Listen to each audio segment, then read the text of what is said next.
वीरू उसे ऐसे सपने दिखाता है कि दिनेश ज्यादा पैसे कमाने के लालच में उनके साथ जुआ खेलने लग जाता है।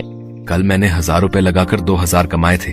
ऐसा करता हूँ, आज ठेले की सारी कमाई ही लगा देता हूँ। एक दिन में डबल कमाई हो जाएगी। धीरे धीरे दिनेश को जुए के साथ साथ शराब की लत भी लग जाती है। शराब की लत उसे ऐसी लगती है कि उसका अपने काम में मन ही नहीं लगता और वो ठेले पर खड़ा होकर भी शराब के नशे में डोलता रहता है। भैया एक प्लेट लगाना तो। अरे लगता है इस आदमी ने तो शराब पी रखी है। चलो चलो, हमें नहीं खानी इसकी पानी पूरी।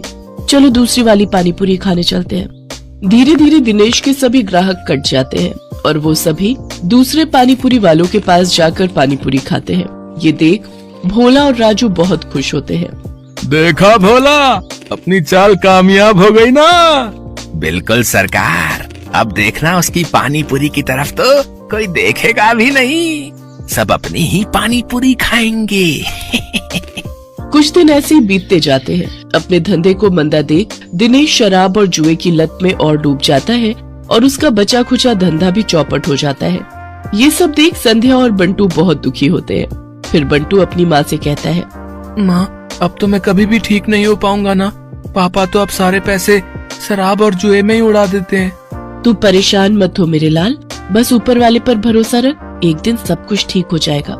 सारा दिन नशे में धुत रहने और धंधा चौपट होने के कारण दिनेश के घर में खाने पीने के भी लाले पड़ जाते हैं। माँ, अब तो घर में खाने के लिए भी कुछ नहीं बचा। अब तो लगता है भूख से ही हम सब मर जाएंगे। ऐसा नहीं कहते मेरे बच्चे, सुख दुख तो जीवन का हिस्सा है। आज बुरा वक्त आया है, कल अच्छा वक्त भी आएगा। ऐसे ही कुछ समय और बीत जाता है। फिर एक दिन उस बाजार में एक आदमी आता है जो सबको पर्चे बांट रहा होता है। तभी वो दिनेश के ठेले पर आता है। अरे सुनो भाई, पेप्सी पानी पूरी वाले, हमारे सेठ मंगल राम चाट भंडार वाले की तरफ से एक प्रतियोगिता होने जा रही है जिसमें सभी चाट वालों के बीच कंपटीशन होगा।